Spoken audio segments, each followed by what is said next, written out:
श्रीप्रदोषस्तोत्राष्टकम्। सत्यं ब्रवीमि परलोकहितं ब्रवीमि, सारं ब्रवीम्युपनिषदृदयं ब्रवीमि। संसारमुल्बणमसारमवाप्य जन्तोः, सारोऽयमीश्वरपदाम्बुरुहस्य सेवा। येनार्चयन्ति गिरिशं समये प्रदोषे, येनार्चितं शिवमपि प्रणमन्ति चान्ये। एतत् कथां श्रुतिपुटैर्न पिबन्ति मूढास्ते जन्म जन्मसु भवन्ति नरा दरिद्राः। ये वै प्रदोषसमये परमेश्वरस्य कुर्वन्त्यनन्यमनसोऽङ्घ्रिसरोजपूजां। नित्यं प्रवृद्य धनधान्यकलत्रपुत्र, सौभाग्यसम्पदधिकास्त इहैव लोके। कैलासशैलभुवने त्रिजगज्जनित्रीं, गौरीं निवेश्य कनकाचितरत्नपीठे। नृत्यं विधातुमभिवाञ्छति शूलपाणौ, देवः प्रदोषसमये नु भजन्ति सर्वे। वाग्देवी धृतवल्लके शतमखो, वेणुं ददत पदमजा। स्ताल्लोन्निद्रकरो रमा भगवती, गेयप्रयोगान्विता। विष्णुः सान्द्रमृदङ्गवादनपटुर्देवः समन्तात् स्थिताः। सेवन्ते तमनुप्रदोषसमये देवं मृडानीपतिं। गन्धर्वयक्षपतगोरगसिद्धसाध्य, विद्याधरामरवराप्सरसां गणाश्च। ये त्रिलोकनिलया सह भूतवर्गाः, प्राप्ते प्रदोषसमये हरपार्श्वसंस्थाः। अतः प्रदोषे शिव एक एव, पूज्योऽथ नान्ये हरिपदमजाद्याः। तस्मिन् महेशे विधिनेज्यमाने, सर्वे प्रसीदन्ति सुराधिनाथाः। एष ते तनयः पूर्व जन्मनि ब्राह्मणोत्तमः,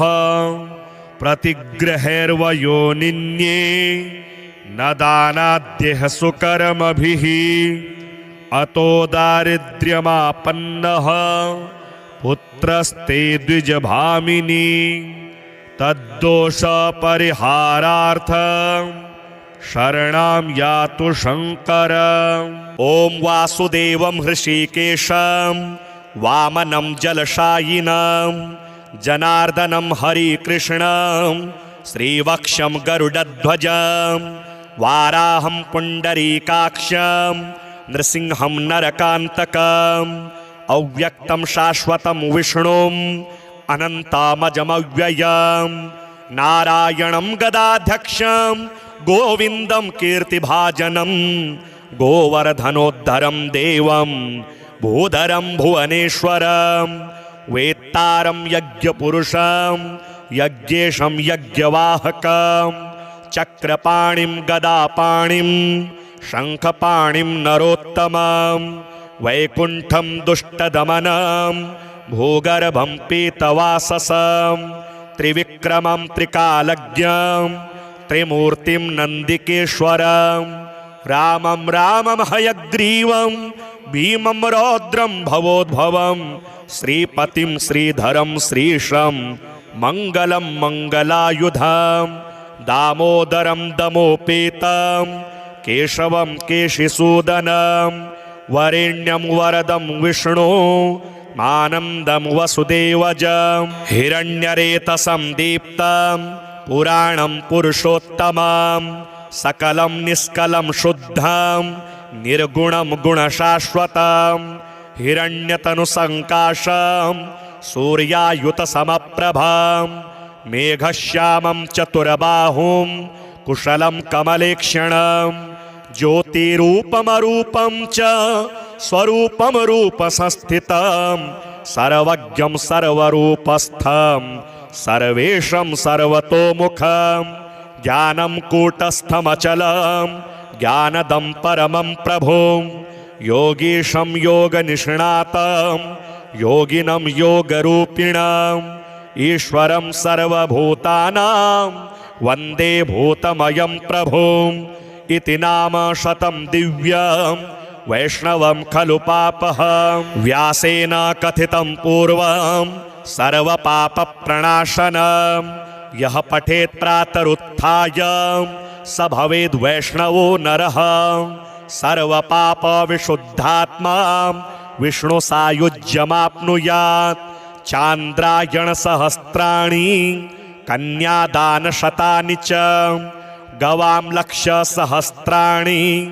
मुक्तिभागी भवेन्नरः अश्वमेधायुतं पुण्यं फलं प्राप्नोति मानवः सत्यं ब्रवीमि परलोकहितं ब्रवीमि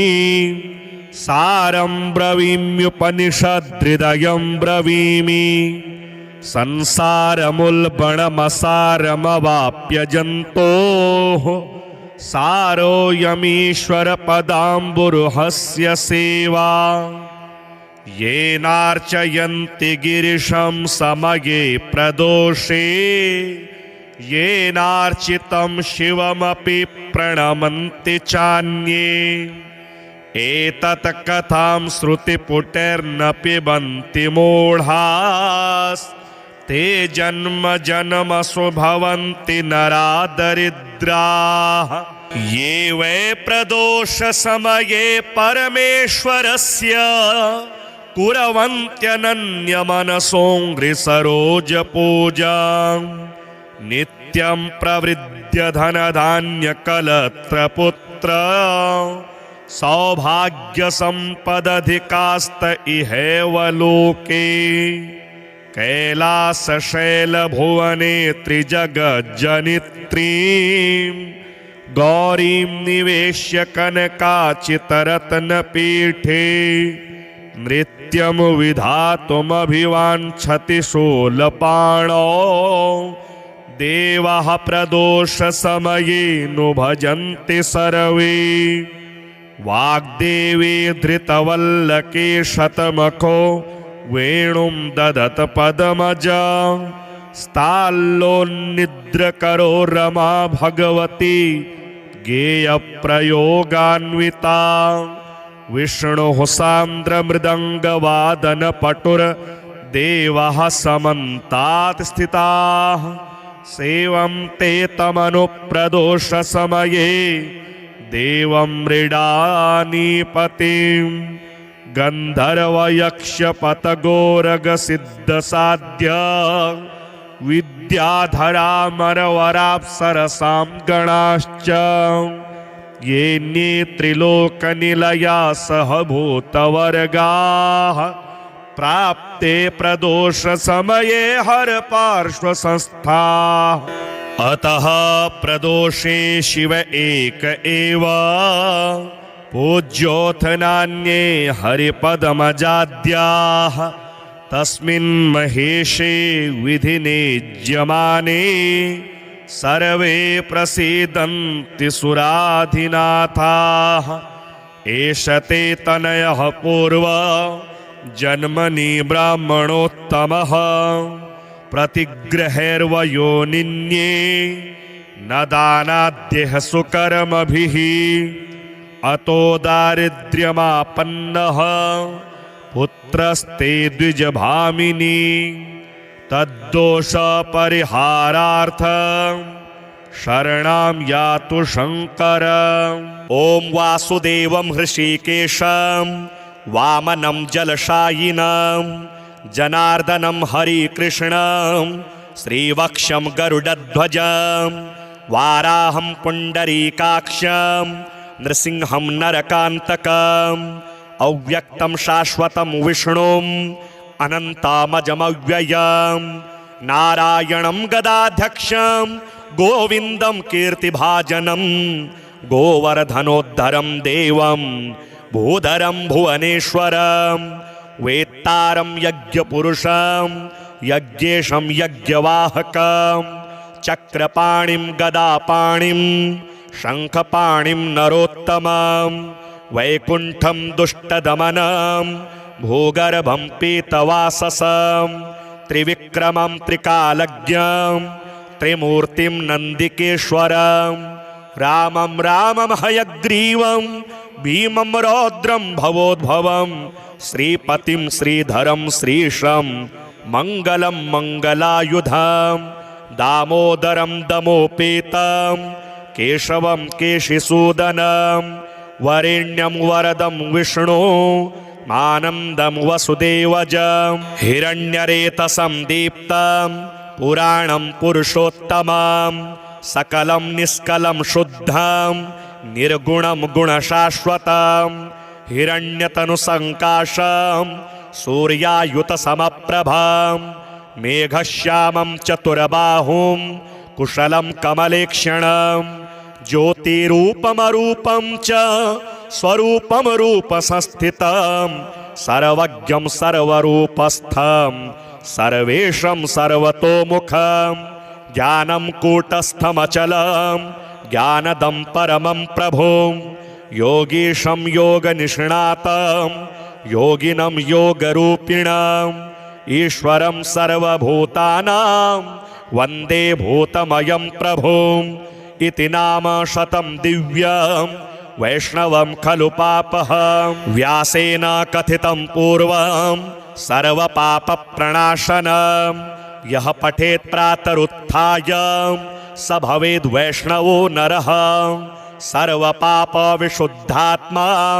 विष्णुसायुज्यमाप्नुयात् चान्द्रायणसहस्राणि कन्यादानशतानि च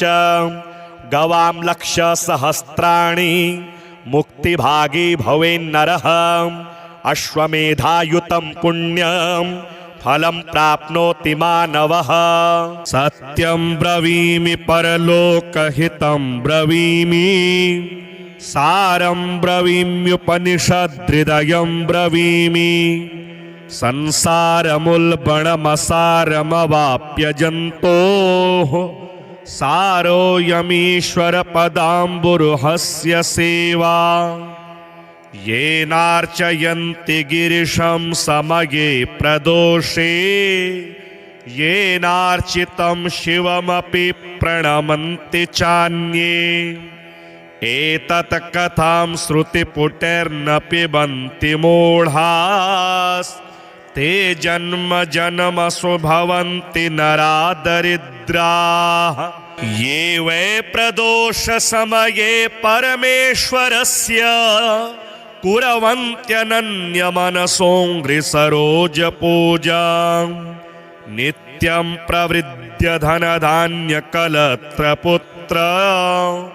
सौभाग्यसम्पदधिकास्त इहैव लोके कैलासशैलभुवने त्रिजगज्जनित्रीं गौरीं निवेश्य कनकाचितरत्नपीठे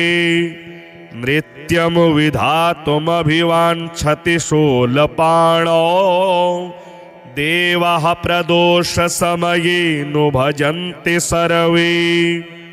वाग्देवी धृतवल्लके शतमखो वेणुं ददत पदमजा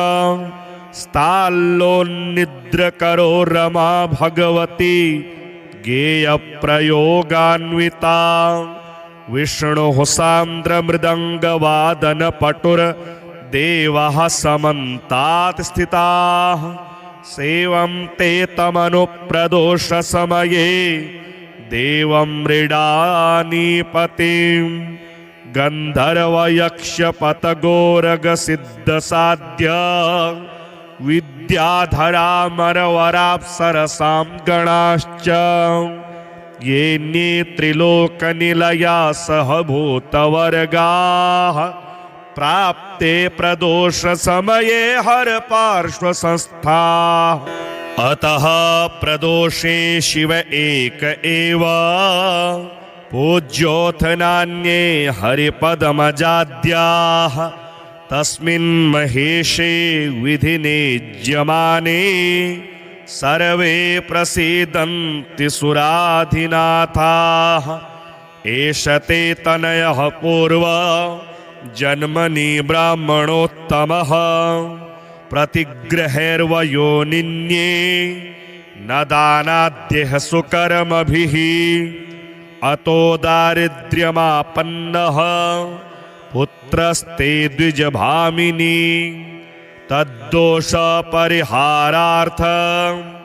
शरणं यातु शङ्कर। ॐ वासुदेवं हृषीकेशं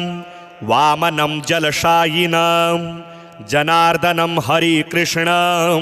श्रीवक्षं गरुडध्वजं वाराहं पुण्डरीकाक्षं नृसिंहं नरकान्तकम् अव्यक्तं शाश्वतं विष्णुम् अनन्तामजमव्ययं नारायणं गदाध्यक्षं गोविन्दं कीर्तिभाजनं गोवर्धनोद्धरं देवं भूधरं भुवनेश्वरं वेत्तारं यज्ञपुरुषं यज्ञेशं यज्ञवाहकं चक्रपाणिं गदापाणिं शङ्खपाणिं नरोत्तमं वैकुण्ठं दुष्टदमनं भूगर्भं पीतवाससं त्रिविक्रमं त्रिकालज्ञं त्रिमूर्तिं नन्दिकेश्वरं रामं रामं हयग्रीवं भीमं रौद्रं भवोद्भवं श्रीपतिं श्रीधरं श्रीशं मङ्गलं मङ्गलायुधं दामोदरं दमोपेतं केशवं केशिसूदनं वरेण्यं वरदं विष्णु आनन्दं वसुदेवजं हिरण्यरेतसं दीप्तं पुराणं पुरुषोत्तमं सकलं निष्कलं शुद्धं निर्गुणं गुणशाश्वतं हिरण्यतनुसङ्काशं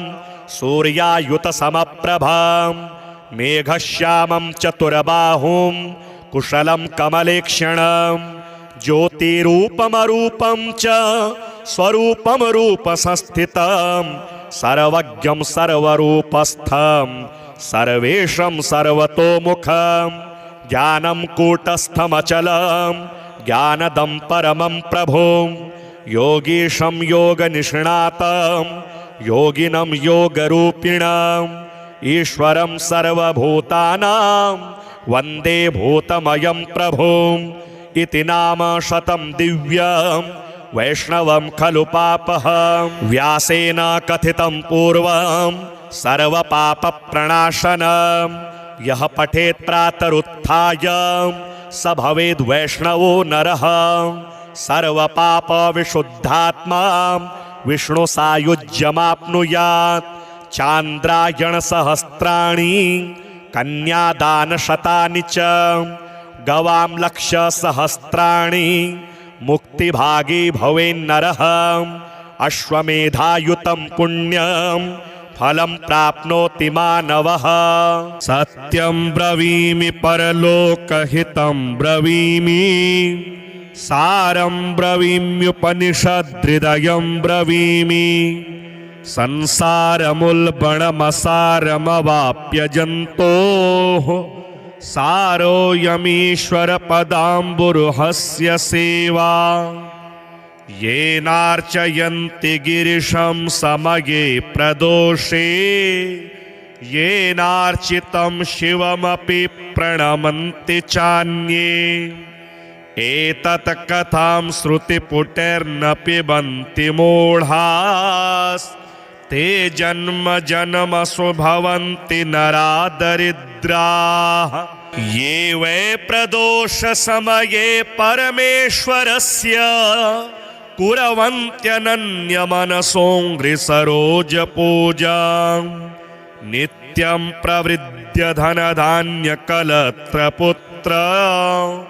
सौभाग्यसम्पदधिकास्त इहैव लोके कैलासशैलभुवने त्रिजगज्जनित्रीं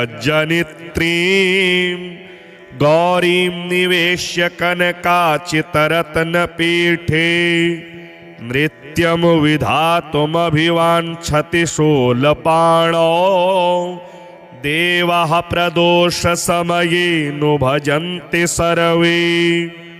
वाग्देवी धृतवल्लके शतमखो वेणुं ददत पदमजा स्ताल्लोन्निद्रकरो रमा भगवती गेयप्रयोगान्विता विष्णुः सान्द्रमृदङ्गवादनपटुर्देवः समन्तात् स्थिताः सेवन्ते तमनुप्रदोषसमये देवं मृडानीपतिं गन्धर्वयक्षपतगोरगसिद्धसाध्य विद्याधरामरवराप्सरसां गणाश्च येऽन्ये त्रिलोकनिलया सह भूतवर्गाः प्राप्ते प्रदोषसमये हरपार्श्वसंस्थाः अतः प्रदोषे शिव एक एव पूज्योऽथ नान्ये हरिपदमजाद्याः तस्मिन् महेशे विधिनेज्यमाने सर्वे प्रसीदन्ति सुराधिनाथाः एष ते तनयः पूर्व जन्मनि ब्राह्मणोत्तमः प्रतिग्रहैर्वयोनिन्ये न दानाद्यः सुकर्मभिः अतो दारिद्र्यमापन्नः पुत्रस्ते द्विजभामिनी तद्दोषपरिहारार्थं शरणं यातु शङ्कर। ॐ वासुदेवं हृषीकेशं वामनं जलशायिनं जनार्दनं हरिकृष्णं श्रीवक्षं गरुडध्वजं वाराहं पुण्डरीकाक्षं नृसिंहं नरकान्तकम् अव्यक्तं शाश्वतं विष्णुम् अनन्तामजमव्ययं नारायणं गदाध्यक्षं गोविन्दं कीर्तिभाजनं गोवर्धनोद्धरं देवं भूधरं भुवनेश्वरं वेत्तारं यज्ञपुरुषं यज्ञेशं यज्ञवाहकं चक्रपाणिं गदापाणिं शङ्खपाणिं नरोत्तमं वैकुण्ठं दुष्टदमनं भूगर्भं पीतवाससं त्रिविक्रमं त्रिकालज्ञं त्रिमूर्तिं नन्दिकेश्वरं रामं रामं हयग्रीवं भीमं रौद्रं भवोद्भवं श्रीपतिं श्रीधरं श्रीशं मङ्गलं मङ्गलायुधं दामोदरं दमोपेतं केशवं केशिसूदनं वरेण्यं वरदं विष्णु आनन्दं वसुदेवजं हिरण्यरेतसं दीप्तं पुराणं पुरुषोत्तमं सकलं निष्कलं शुद्धं निर्गुणं गुणशाश्वतं हिरण्यतनुसङ्काशं सूर्यायुतसमप्रभं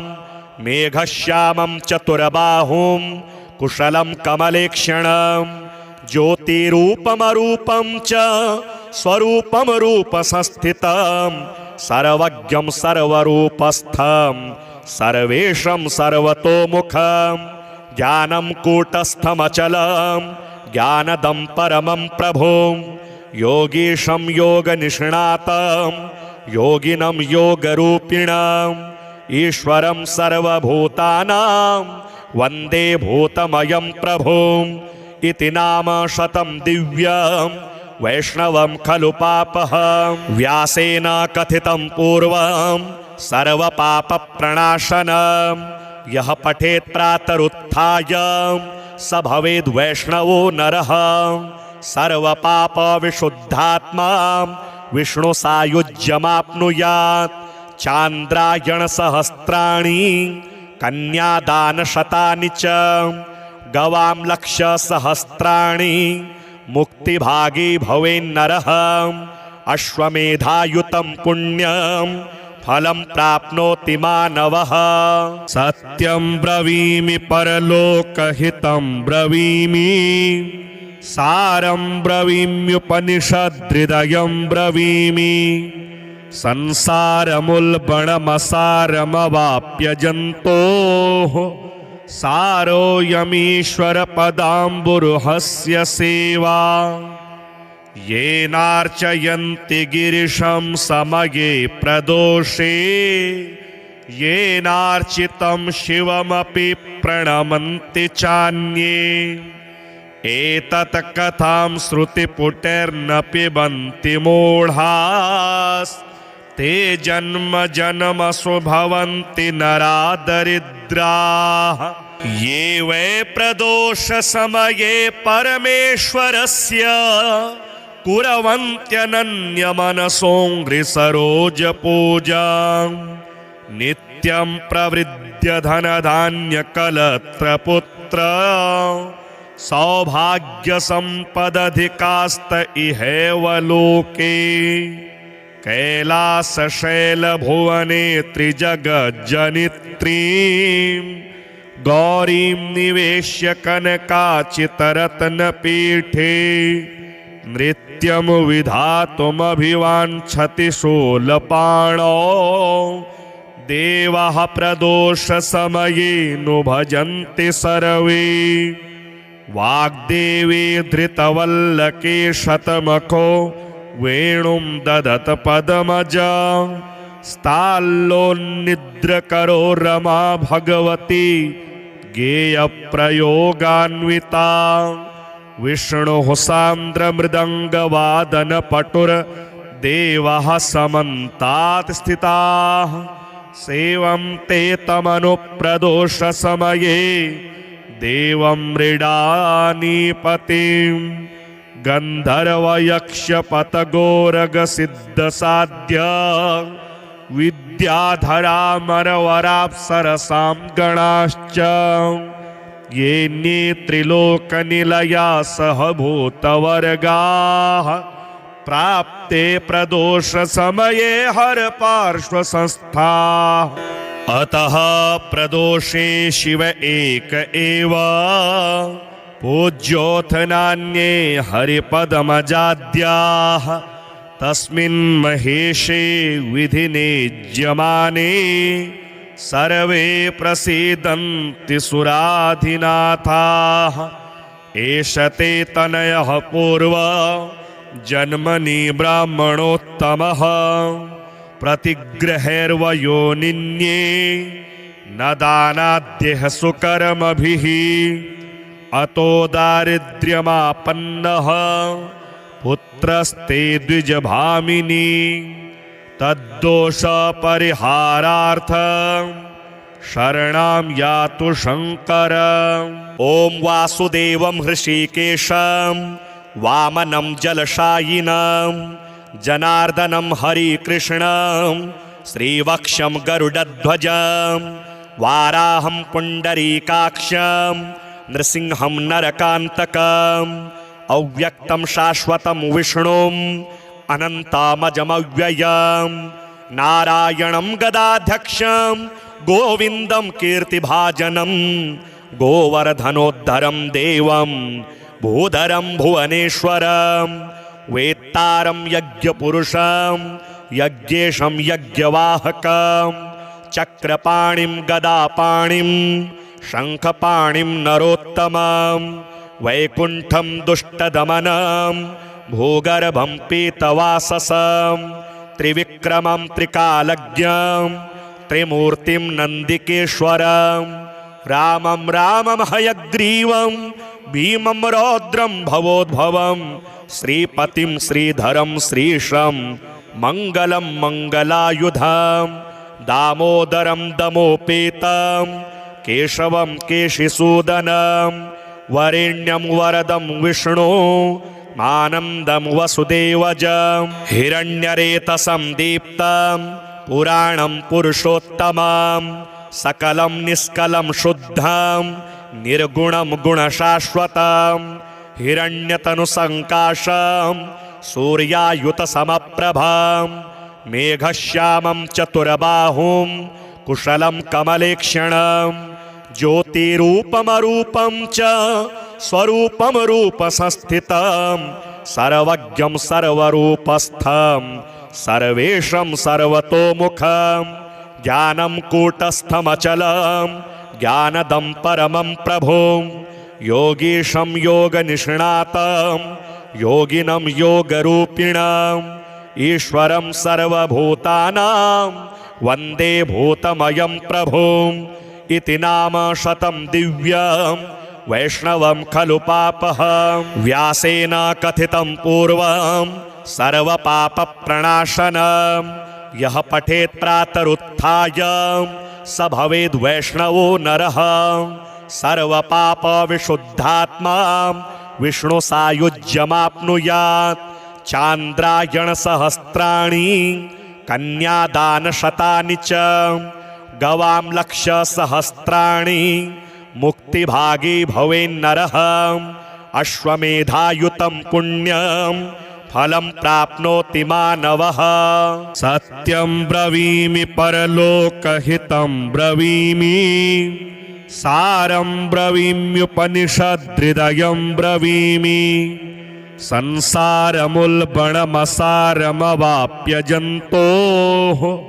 सारोऽयमीश्वरपदाम्बुरुहस्य सेवा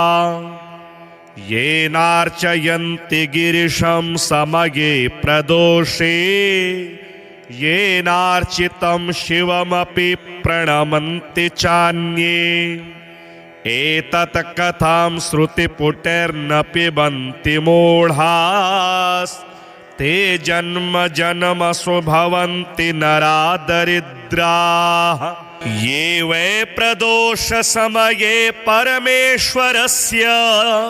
कुर्वन्त्यनन्यमनसोऽङ्घ्रिसरोजपूजां नित्यं प्रवृद्ध्य धनधान्यकलत्रपुत्र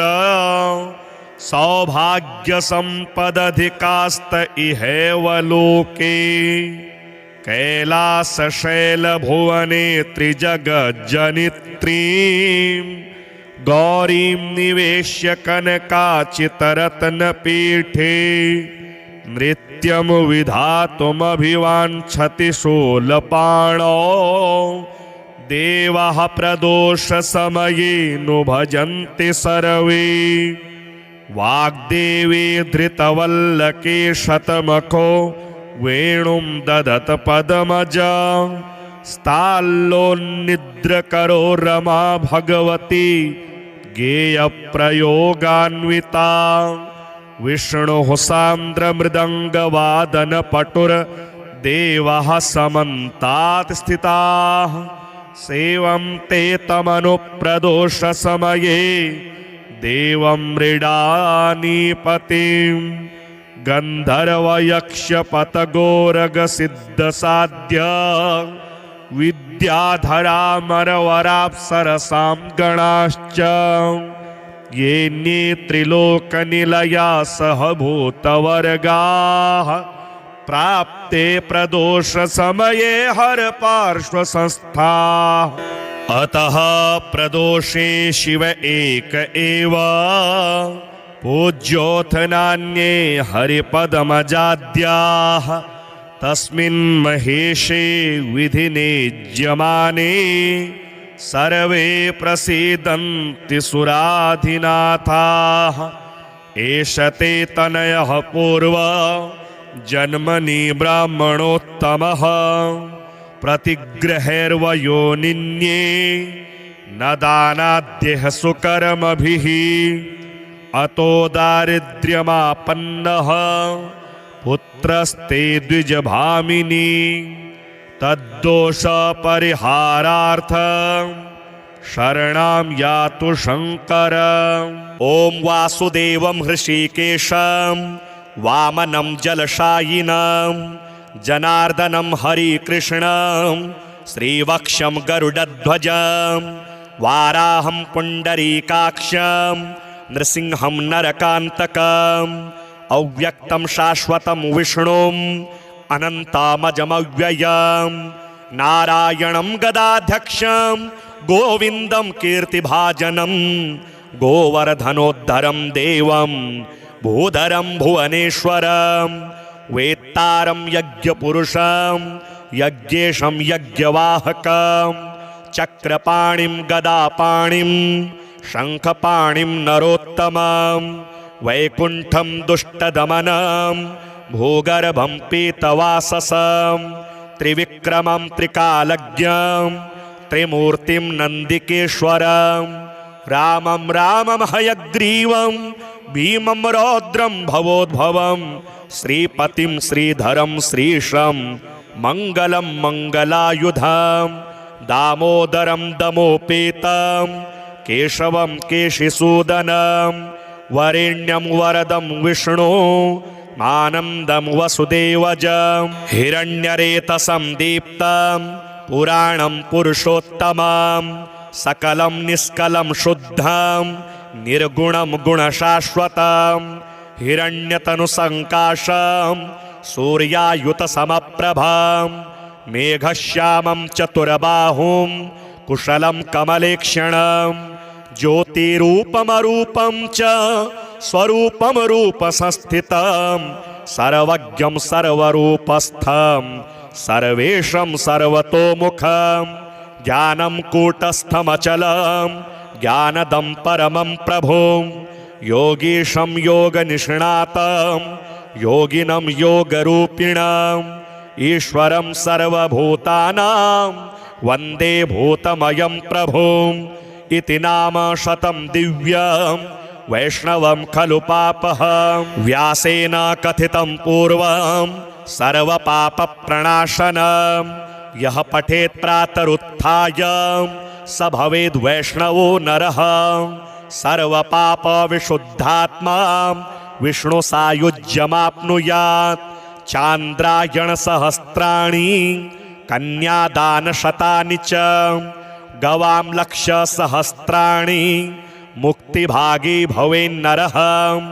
अश्वमेधायुतं पुण्यं फलं प्राप्नोति मानवः सत्यं ब्रवीमि परलोकहितं ब्रवीमि सारं ब्रवीम्युपनिषद्हृदयं ब्रवीमि संसारमुल्बणमसारमवाप्य जन्तोः सारोऽयमीश्वरपदाम्बुरुहस्य सेवा येनार्चयन्ति गिरिशं समये प्रदोषे येनार्चितं शिवमपि प्रणमन्ति चान्ये एतत् कथां श्रुतिपुटैर्न पिबन्ति मूढास् ते जन्म जन्मसु भवन्ति नरा दरिद्राः ये वै प्रदोष समये परमेश्वरस्य कुर्वन्त्यनन्यमनसोऽङ्घ्रिसरोजपूजां नित्यं प्रवृद्ध्य धनधान्यकलत्रपुत्र सौभाग्यसम्पदधिकास्त इहैव लोके कैलासशैलभुवने त्रिजगज्जनित्रीं गौरीं निवेश्य कनकाचितरत्नपीठे नृत्यं विधातुमभिवाञ्छति शूलपाणौ देवः प्रदोषसमये नु भजन्ति सर्वे वाग्देवी धृतवल्लके शतमखो वेणुं ददत पदमजा स्ताल्लोन्निद्रकरो रमा भगवती गेयप्रयोगान्विता विष्णुः सान्द्रमृदङ्गवादनपटुर्देवः समन्तात् स्थिताः सेवन्ते तमनुप्रदोषसमये देवं मृडानीपतिं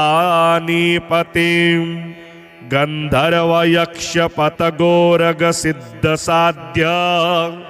विद्याधरामरवराप्सरसां गणाश्च येऽन्ये त्रिलोकनिलया सह भूतवर्गाः प्राप्ते प्रदोषसमये हरपार्श्वसंस्थाः अतः प्रदोषे शिव एक एव पूज्योऽथ नान्ये हरिपदमजाद्याः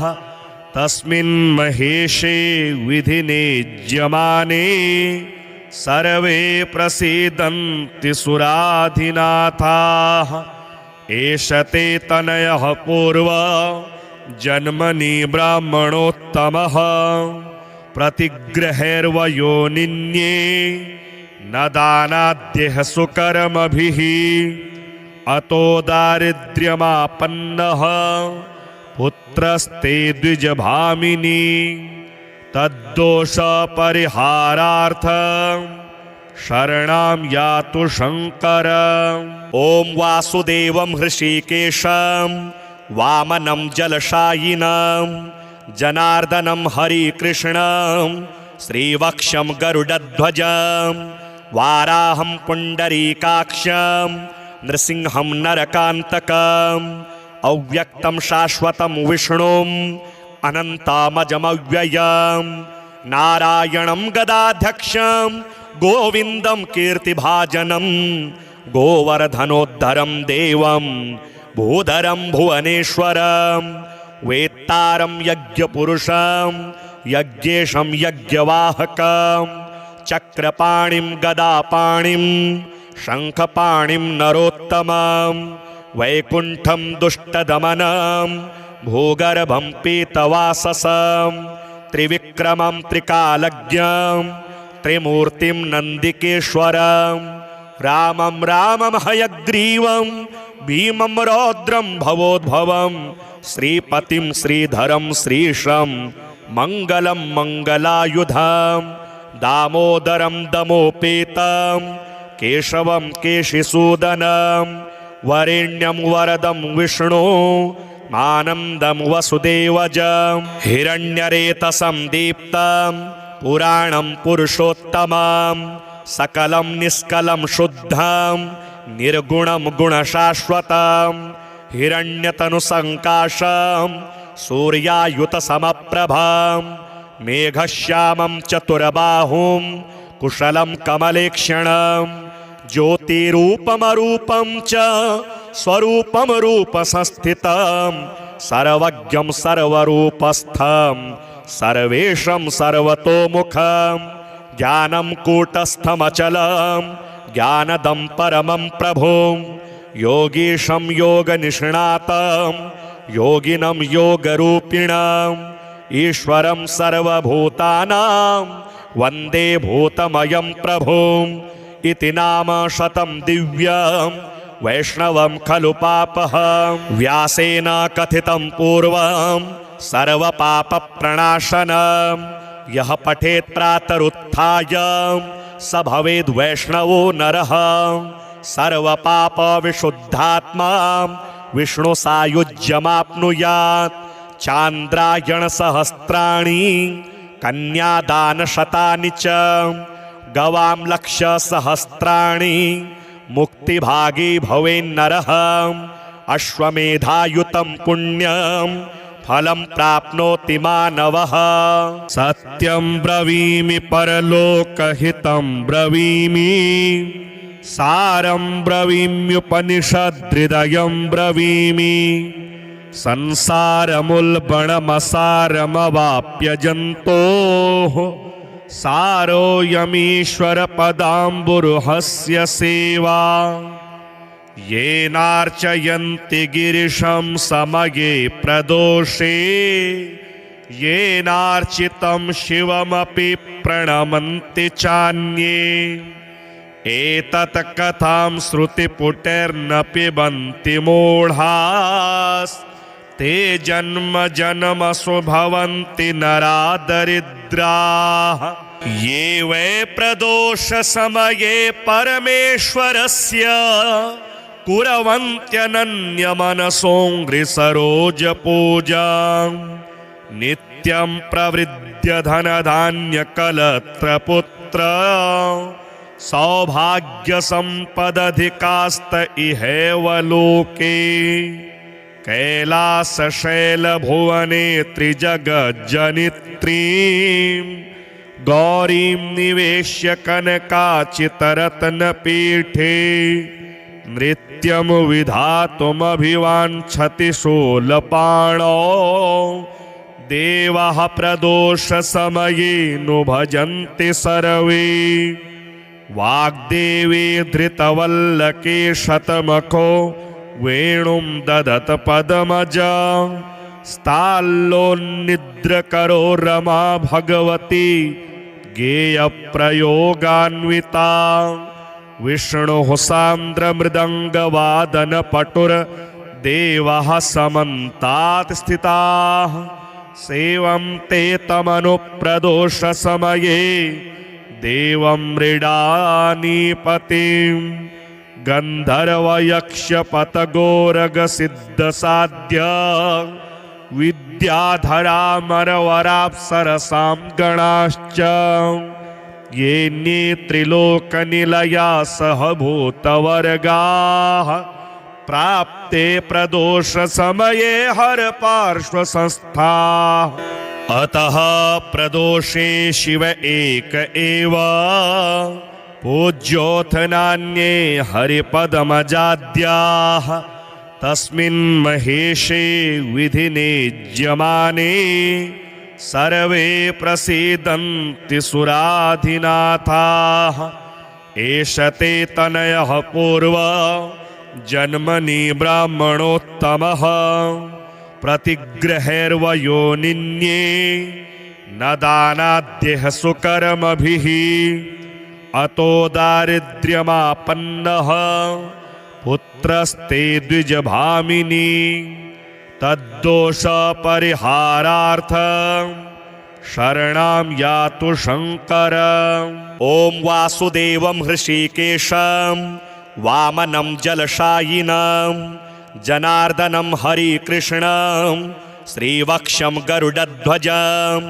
वाराहं पुण्डरीकाक्षं नृसिंहं नरकान्तकम् अव्यक्तं शाश्वतं विष्णुम् अनन्तामजमव्ययं नारायणं गदाध्यक्षं गोविन्दं कीर्तिभाजनं गोवर्धनोद्धरं देवं भूधरं भुवनेश्वरं वेत्तारं यज्ञपुरुषं यज्ञेशं यज्ञवाहकं चक्रपाणिं गदापाणिं शङ्खपाणिं नरोत्तमं वैकुण्ठं दुष्टदमनं भूगर्भं पीतवाससं त्रिविक्रमं त्रिकालज्ञं त्रिमूर्तिं नन्दिकेश्वरं रामं रामं हयग्रीवं भीमं रौद्रं भवोद्भवं श्रीपतिं श्रीधरं श्रीशं मङ्गलं मङ्गलायुधं दामोदरं दमोपेतं केशवं केशिसूदनं वरेण्यं वरदं विष्णु आनन्दं वसुदेवजं हिरण्यरेतसं दीप्तं पुराणं पुरुषोत्तमं सकलं निष्कलं शुद्धं निर्गुणं गुणशाश्वतं हिरण्यतनुसङ्काशं सूर्यायुतसमप्रभं मेघश्यामं चतुर्बाहुं कुशलं कमलेक्षणं ज्योतिरूपमरूपं च स्वरूपं रूपसंस्थितं सर्वज्ञं सर्वरूपस्थं सर्वेशं सर्वतोमुखं ज्ञानं कूटस्थमचलं ज्ञानदं परमं प्रभुं योगीशं योगनिष्णातं योगिनं योगरूपिणम् ईश्वरं सर्वभूतानां वन्दे भूतमयं प्रभुम् इति नाम शतं दिव्यं वैष्णवं खलु पापहं व्यासेन कथितं पूर्वं सर्वपापप्रणाशनं यः पठेत् प्रातरुत्थाय स भवेद् वैष्णवो नरः सर्वपापविशुद्धात्मा विष्णुसायुज्यमाप्नुयात् चान्द्रायणसहस्राणि कन्यादानशतानि च गवां लक्षसहस्राणि मुक्तिभागी भवेन्नरः अश्वमेधायुतं पुण्यं फलं प्राप्नोति मानवः सत्यं ब्रवीमि परलोकहितं ब्रवीमि सारं ब्रवीम्युपनिषदृदयं ब्रवीमि संसारमुल्बणमसारमवाप्य जन्तोः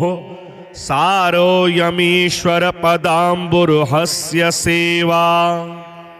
येनार्चयन्ति गिरिशं समये प्रदोषे येनार्चितं शिवमपि प्रणमन्ति चान्ये एतत् कथां श्रुतिपुटैर्न पिबन्ति मूढास्ते जन्म जन्मसु भवन्ति नरा दरिद्राः ये वै प्रदोषसमये परमेश्वरस्य कुर्वन्त्यनन्यमनसोऽङ्घ्रिसरोजपूजाम् नित्यं प्रवृद्य धनधान्यकलत्रपुत्र सौभाग्यसम्पदधिकास्त इहैव लोके कैलासशैलभुवने त्रिजगज्जनित्रीं गौरीं निवेश्य कनकाचितरत्नपीठे नृत्यं विधातुमभिवाञ्छति शूलपाणौ देवः प्रदोषसमये नु भजन्ति सर्वे वाग्देवी धृतवल्लके शतमखो वेणुं ददत पदमजा स्ताल्लोन्निद्रकरो रमा भगवती गेयप्रयोगान्विता विष्णुः सान्द्रमृदङ्गवादनपटुर्देवः समन्तात् स्थिताः सेवन्ते तमनुप्रदोषसमये देवं मृडानीपतिं गन्धर्वयक्षपतगोरगसिद्धसाध्य विद्याधरामरवराप्सरसां गणाश्च येऽन्ये त्रिलोकनिलया सह भूतवर्गाः प्राप्ते प्रदोषसमये हरपार्श्वसंस्थाः अतः प्रदोषे शिव एक एव पूज्योऽथ नान्ये हरिपदमजाद्याः तस्मिन् महेशे विधिने ज्यमाने सर्वे प्रसीदन्ति सुराधिनाथाः एष ते तनयः पूर्व जन्मनि ब्राह्मणोत्तमः प्रतिग्रहैर्वयोनिन्ये न दानाद्यः सुकर्मभिः अतो दारिद्र्यमापन्नः पुत्रस्ते द्विजभामिनी तद्दोषपरिहारार्थं शरणां यातु शङ्कर ॐ वासुदेवं हृषीकेशं वामनं जलशायिनं जनार्दनं हरिकृष्णं श्रीवक्षं गरुडध्वजं वाराहं पुण्डरीकाक्षं नृसिंहं नरकान्तकम् अव्यक्तं शाश्वतं विष्णुं अनन्तामजमव्ययं नारायणं गदाध्यक्षं गोविन्दं कीर्तिभाजनं गोवर्धनोद्धरं देवं भूधरं भुवनेश्वरं वेत्तारं यज्ञपुरुषं यज्ञेशं यज्ञवाहकं चक्रपाणिं गदापाणिं शङ्खपाणिं नरोत्तमं वैकुण्ठं दुष्टदमनं भूगर्भं पीतवाससं त्रिविक्रमं त्रिकालज्ञं त्रिमूर्तिं नन्दिकेश्वरं रामं रामं हयग्रीवं भीमं रौद्रं भवोद्भवं श्रीपतिं श्रीधरं श्रीशं मङ्गलं मङ्गलायुधं दामोदरं दमोपेतं केशवं केशिसूदनं वरेण्यं वरदं विष्णु मानन्दं वसुदेवजं हिरण्यरेतसं दीप्तं पुराणं पुरुषोत्तमं सकलं निष्कलं शुद्धं निर्गुणं गुणशाश्वतं हिरण्यतनुसङ्काशं सूर्यायुतसमप्रभं मेघश्यामं चतुर्बाहुं कुशलं कमलेक्षणं ज्योतिरूपमरूपं च स्वरूपं रूपसंस्थितं सर्वज्ञं सर्वरूपस्थं सर्वेशं सर्वतोमुखं ज्ञानं कूटस्थमचलं ज्ञानदं परमं प्रभुं योगीशं योगनिष्णातं योगिनं योगरूपिणम् ईश्वरं सर्वभूतानां वन्दे भूतमयं प्रभुम् इति नाम शतं दिव्यं वैष्णवं खलु पापहं व्यासेन कथितं पूर्वं सर्वपापप्रणाशनं यः पठेत् प्रातरुत्थाय स भवेद् वैष्णवो नरः सर्वपापविशुद्धात्मा विष्णुसायुज्यमाप्नुयात् चान्द्रायणसहस्राणि कन्यादानशतानि च गवां लक्षसहस्राणि मुक्तिभागी भवेन्नरः अश्वमेधायुतं पुण्यं फलं प्राप्नोति मानवः।